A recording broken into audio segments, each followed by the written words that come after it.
Hello everyone, in this video I will show you how to download and install the latest Google Play System update in Samsung Galaxy S24 Ultra.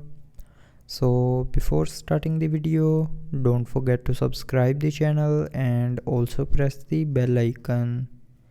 So first of all, open settings. Now in settings, scroll down and click on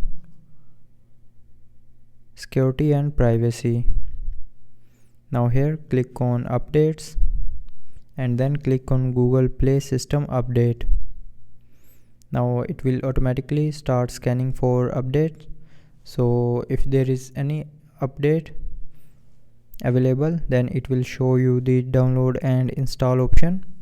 So to download and install the latest Google Play System update, click on download and install, and then the latest Google Play System update will be installed in your mobile.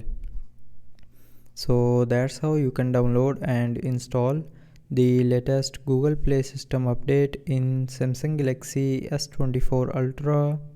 So I hope you liked the video. Thanks for watching.